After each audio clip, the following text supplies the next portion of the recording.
La pépite du jour. Et oui, parce que les plaies chroniques, ça touche plus de 2 millions de personnes par an, 3 milliards d'euros, ça nous coûte 3 milliards d'euros. Donc vous avez inventé, Mathis, un outil pour faciliter le suivi des plaies. Chaque année, on remet les trophées européens de l'avenir. Donc aujourd'hui, on a choisi ce projet qui est né en 2018, c'est ça ? C'est ça, les fondateurs se sont rencontrés en 2018 et on a créé la société en 2019. 2019. Vous, Mathis, vous êtes biologiste, vous avez fait un master à Polytechnique et à Berkeley en Californie et vous avez créé une première entreprise avant Pixacare. Oui, c'est ça, on a créé une première entreprise comme beaucoup de gens qui ont fait des masters entrepreneuriat, on crée une première entreprise puis ensuite pour en créer une deuxième. Et plus on en crée, plus on connaît, on sait un petit peu plus où on a envie d'aller. Là, cette idée, elle est partie d'un hackathon santé, c'était à Strasbourg. C'est ça exactement, c'était un concours d'innovation qui réunissait des professionnels de santé, ainsi que des ingénieurs, des designers, des entrepreneurs. Et donc les professionnels de santé avaient pour but de présenter justement des problématiques métiers qu'ils ont, de manière à pouvoir en sortir des innovations concrètes qui peuvent sortir. Et vous avez apporté cette solution. Vous utilisez le téléphone, notre smartphone, comme outil médical. C'est exactement ça. Le professionnel de santé qui était présent à hackathon avait un smartphone avec beaucoup de photos de ses patients. Et là, vous avez dit, il y a une idée. On s'est dit, il y a une idée. Alors, vous allez tout nous raconter. Pixacare, c'est quoi ? Vous êtes prêts pour le pitch ? Oui, je suis prêt. Allez, 1 minute. Donc, comme les personnes sur le plateau le disaient, les plaies chroniques représentent un enjeu médico-économique majeur et ça représente un coût humain très important. Un des enjeux autour des plaies chroniques, c'est notamment le suivi. Ce sont des patients âgés, fragiles, qui sont notamment souvent à l'hôpital, porteurs de plaies chroniques et qui vont ensuite aller à domicile. Et ce qui est très important dans les plaies chroniques, donc qui ont une évolution qui peuvent durer plusieurs mois, voire plusieurs années pour certaines, c'est de pouvoir suivre leur évolution. Et très souvent, ces plaies sont aussi suivies par des professionnels de santé différents. Vous allez avoir un médecin hospitalier, vous allez ensuite avoir un chirurgien, vous allez aussi ensuite avoir des infirmiers à domicile. Très souvent, donc, ce suivi n'est pas standardisé, il n'est pas structuré, ce qui fait que vous allez avoir par exemple des complications qui vont apparaître ou des patients qui vont faire des allers-retours entre la ville et l'hôpital. Donc chez Pixacare, on a développé un logiciel simple qui permet d'une part de documenter les plaies. Donc les professionnels de santé prennent des photos des plaies, vont renseigner des informations sur les plaies et ensuite tous les professionnels de santé vont pouvoir suivre l'évolution de la cicatrice et donc réagir dès qu'ils voient par exemple une infection, dès qu'ils voient une complication et permettre par exemple une collaboration entre la ville et l'hôpital. Donc là aussi il y a une notion, d'abord merci pour votre pitch Mathis, là aussi il y a une notion de temps.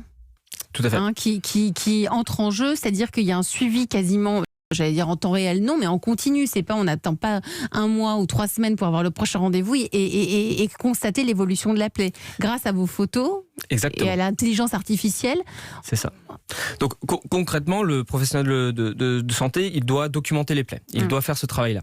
Et souvent, c'est un travail qui est mal fait ou qui est pas fait, puisque c'est difficile de calculer la taille d'une plaie, de regarder sa surface, son contenu. Nous, chez Pixacare, on a développé des algorithmes qui permettent, à partir de la photo de la plaie et d'une technologie brevetée qui permet notamment de normaliser l'image, de faire en sorte que dès qu'on prend la photo de la plaie, on calcule automatiquement sa taille et on décrit automatiquement son contenu. Donc, par exemple, les médecins et infirmiers qui vont prendre en charge le patient vont voir en un instant la courbe d'évolution de la plaie avec des données qui sont standardisées, reproductibles et qui permettent de réagir très vite en cas de complication. Aujourd'hui, votre produit est à disposition, votre appli dans des établissements de santé, c'est ça ? Il y en a combien ? Oui, tout à fait. On a 20 établissements de santé, dont 5 centres hospitalo-universitaires prestigieux, comme le CHU de Lille, le CHU de Brest ou les hôpitaux universitaires de Strasbourg, qui utilisent notre produit, notamment pour gagner du temps médical et faciliter le suivi de la cicatrisation. Avec des résultats, vous avez pu déjà les mesurer ? Oui, on a déjà fait une première publication scientifique qui démontre qu'on fait gagner plus de 3 minutes 10 secondes par consultation. Donc des médecins peuvent faire plus de 20 consultations par jour. Ça peut représenter pour certains chirurgiens notamment plus d'une heure de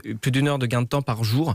Donc ce sont des innovations comme ça qui permettent de gagner un temps concret sur le suivi du patient. Et vous gagnez votre vie comment ? Quel est le modèle ? Notre modèle économique, c'est ce qu'on appelle un SaaS, un Software as a Service. C'est un logiciel qu'on met à disposition donc de nos établissements clients. Donc on va le mettre à disposition des hôpitaux ou des hôpitaux universitaires ou des hôpitaux à domicile ou des cliniques pour un abonnement annuel. Qu'en pense Nathalie Carré, qui est en charge de l'entrepreneuriat à la Chambre de commerce et d'industrie ? Nathalie, bonjour. Bonjour Elisabeth, bonjour tout le monde. Alors quels sont les points positifs ? Alors effectivement, utiliser la caméra de son téléphone dans son parcours de soins, dit comme ça paraît simple, mais en fait c'est une petite révolution, puisque aujourd'hui les plaies et cicatrices sont contrôlées de visu par le chirurgien, le médecin ou l'infirmière, ce qui demande des déplacements, du temps, mais aussi et peut-être un risque médical. Et puis, ce qui est intéressant, c'est que ce n'est pas juste une photo toute simple, comme une radio. Votre solution intègre un logiciel de mesure et d'analyse pour aider le praticien dans sa décision et alerter en cas de risque de complications. Et bien sûr, la photothèque que vous constituez va devenir un outil formidable pour le développement des connaissances sur le suivi des plaies et la formation des futurs médecins. Donc ça, ce sont les points positifs, Nathalie. Vous, votre solution, Mathis, elle est déjà déployée, vous nous le disiez, dans plus de 20 établissements de santé. Et j'imagine que l'objectif, c'est de vous déployer plus largement, un peu partout en France. Je crois que Nathalie, vous avez quelques idées là-dessus. Oui, parce que bien sûr, on pense hôpitaux et infirmiers qui sont souvent en première ligne sur le suivi des plaies, mais il y a aussi la Société française et francophone des plaies et cicatrisation, qui a mis en place un programme expérimental avec l'assurance maladie pour proposer un service d'accompagnement de retour à domicile. Si les professionnels de santé de ce programme pouvaient être équipés avec votre logiciel en lien avec les hôpitaux, le programme serait sûrement plus efficient.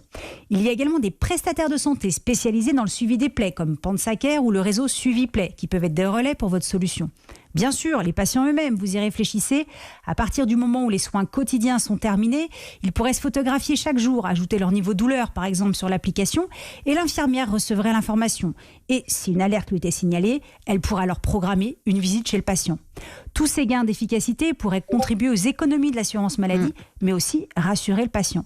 Et puis, vu la photothèque que vous avez, vous pourriez vous faire connaître en intervenant dans des colloques ou formations de médecins et d'infirmiers pour montrer les cas typiques d'évolution des plaies ou, au contraire, les cas atypiques engendrés par telle ou telle mauvaise pratique, par exemple. Puis, dernière idée, les concepteurs de logiciels médicaux. Ils proposent tous les outils de suivi des patients et pourraient ajouter votre solution dans leur pack. Mathis, vous réfléchissez déjà à développer d'autres algorithmes pour d'autres pathologies ? Oui, tout à fait. Comme quoi ? Alors, justement, la photographie médicale devient une donnée de santé maintenant, authentique, maintenant qu'elle est standardisée. Et donc, ça permet de développer des algorithmes. On développe notamment des algorithmes sur les plaies post-opératoires. Donc là, ça fait un lien avec l'évolution de la cicatrisation. Exactement, sur l'évolution de la cicatrisation. Donc là, ça va pas être forcément... C'est pas forcément des plaies chroniques, c'est des plaies qui vont normalement cicatriser plus vite, on l'espère. Et ce sont plus des cicatrices longues. On développe notamment des algorithmes avec notamment le CHU de Brest. On co-développe avec eux des algorithmes pour permettre de détecter les infections du site opératoire. Donc concrètement, vous prenez une photo de l'infection du site opératoire et nous, on va dire, voilà, par exemple, attention, il y a des signes d'inflammation, il y a des signes de nécrose, il faut très vite réagir. Si la plaie est trop rouge ou boursouflée ou autre. Alors je crois que Nathalie, elle a quelques idées aussi là-dessus à vous soumettre, Nathalie. Une idée qui m'arrangerait personnellement, le suivi des grains de beauté. J'en ai beaucoup, j'en ai eu plusieurs de retirés, mais honnêtement, le rendez-vous annuel chez la dermato est souvent oublié. En plus, ça devient de plus en plus dur de trouver un spécialiste suite à un déménagement, par exemple. Alors votre solution pourrait être un premier pas. Tous les ans, on reçoit une alerte pour photographier nos grains de beauté. Si on a une dermato, ça part à son cabinet. Sinon, vous pourriez proposer un service payant de suivi avec des praticiens volontaires qui examineraient nos clichés et pourraient nous rassurer ou au contraire nous alerter pour prendre un rendez-vous physique. Ça marche aussi évidemment pour le zona ou l'eczéma. Là encore, vous complétez votre base de connaissances et devenez un référentiel pour les praticiens, un peu comme le Vidal.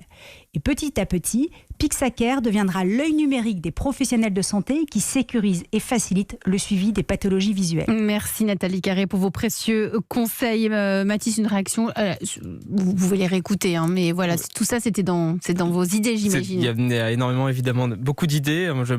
J'aime beaucoup en effet l'idée de transformer le smartphone en œil du professionnel de santé, en dispositif médical. On est convaincu que le smartphone est un outil extrêmement puissant, la caméra notamment, et qu'on va être capable de transformer cet outil en outil médical grâce notamment à l'intelligence artificielle. Tristan, votre regard sur cette start-up, Tristan Lelousse, PDG d'Urgo. Alors, c'est des idées, les deux start-up qu'on a présentées, et celle-ci en particulier, c'est deux idées qui sont extraordinaires. Hyper complémentaires avec ce que vous faites. Absolument, et en fait, ce qui est formidable, c'est qu'on se rend compte qu'aujourd'hui, auprès des professionnels de santé, le message que le traitement d'une plaie est complexe et qu'on doit y consacrer du temps, de l'énergie avec des outils de haute technologie est complètement passé. Et il y a 10 ans, on disait, vous mettez, ou 20 ans, vous mettez une compresse, vous mettez une bande, on n'en parle plus, ça fermera tout seul. Et aujourd'hui, avec l'explosion de pathologies qui génèrent ces plaies chroniques, le diabète ou l'obésité, on se rend compte que c'est devenu une pathologie qu'il est essentiel de traiter et de traiter convenablement avec la bonne technicité. Vous en pensez quoi, vous, François Dufay ? Je suis complètement d'accord. Ouais. Là, le choix des trois intervenants est complètement cohérent. Ouais, vous êtes tous complémentaires. Vous avez des tas de choses à vous dire, je pense. Oui, absolument.